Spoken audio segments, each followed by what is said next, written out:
Build 2019 show. With me is Mark from Revizto.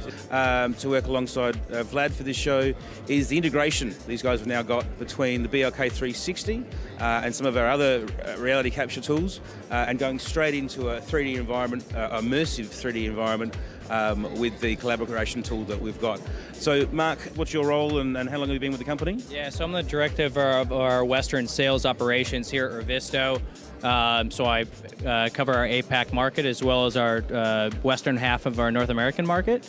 So yeah, we're here meeting with customers in New Zealand, Sydney, as well as other parts of Australia, heading up to Brisbane tonight and then back to the States for me. The platform Revizto, it's not necessarily a BIM platform, but it works on top of BIM, or it works with BIM to allow an immersive collaboration. Is that as a snapshot? Yeah, so similar to products like Navisworks, Revizto is a collaboration platform that allows you to take in different design platforms, or in your case, scanning. So if we can capture the reality, capture and some of the other information from the existing conditions and merge those with the actual design model, we're able to identify where those problems are and relate that back to the design team, where we can see where maybe the design is causing issues with the existing conditions that we've captured with the BLK 360. And that's a huge improvement to the workflow, because we have a lot of interest in the BLK 360 and certainly, as you know, the P20s and some of the bigger scanners, but actually to get it into the hands of the end user in a format they can navigate around and work with,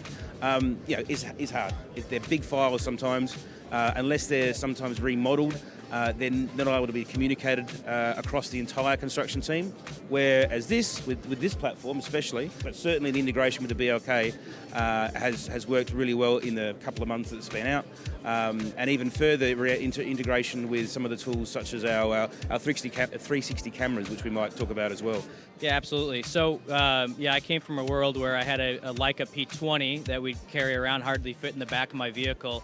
Now with the BLK and a simple tablet, it's pretty wild that you're able to do almost the same exact thing that we did with a heavy piece of desktop machinery as well as a P20. So one of the big things that you're seeing on here is RCP or an RCS, and we've basically taken this point cloud into Revizto. Got to give a shout out to Vitalik for putting this together and giving us access to it. But what you guys are going to be able to see on this iPad, which is actually fairly limited in terms of its visualization and computing power, but we can see the existing conditions, as well as up here in red, we can see actually the model. So if we double click on here, we're getting the exact content from the design model, PNID, Revit, FabMEP, etc., as well as our existing conditions. The other cool thing about this is we can turn off that point cloud or turn on the model, and we can actually see those specific details comparative to the actual data that we've captured with the BLK 360. So in this example here on the screen, and as I grab this little detail, we can kind of move it and we can see that detail shifting with the point cloud. So really taking hypermodeling a new level based off of the XYZ coordinate information that you're capturing with the LiDAR and scanning through the point cloud, as well as through the modeling component. So what we're seeing now, is that live from the cloud? Is that local to the iPad? Where is it sort of coming from? Because a lot of these files are huge. How are you getting it onto the iPad? Yeah, great question. So this has been registered data, and then this RCS or RCP or OBJ format has been taken directly into Revizto.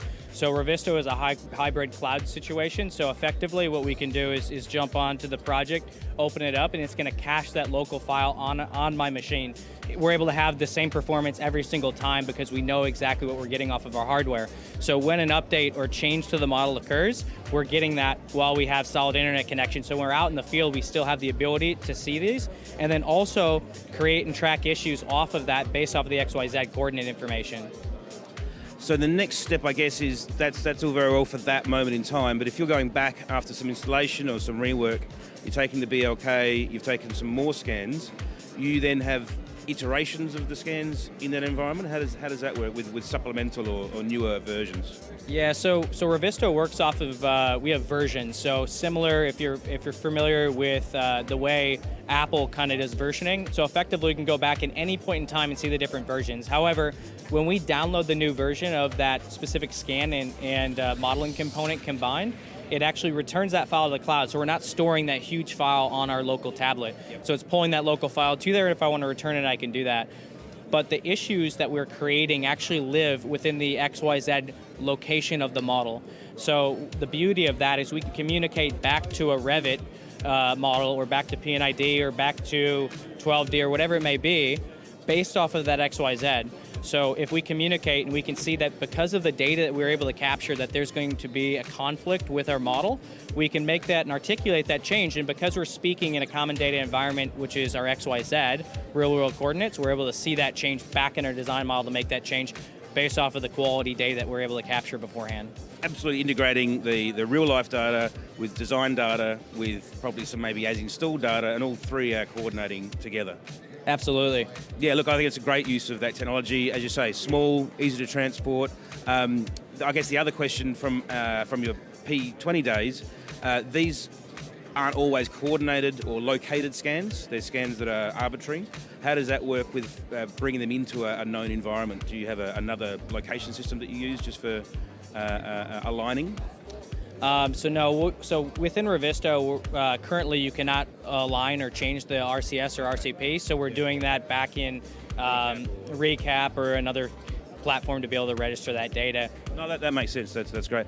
And you mentioned before that actually the RCS has been around for a little bit longer than the 360. This little guy, the little Ricoh 360.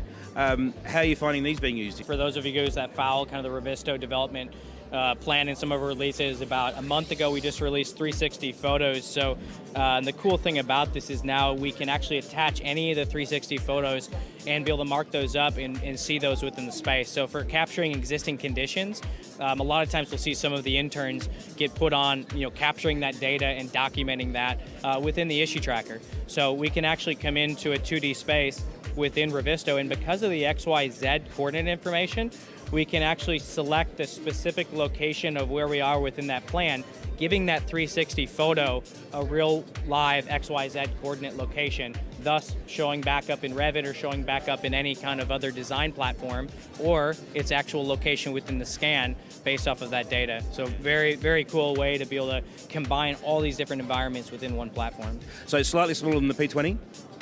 Just a little, but I think it's great. And the more that we can work with you guys, transferring file format systems across, I think that's great.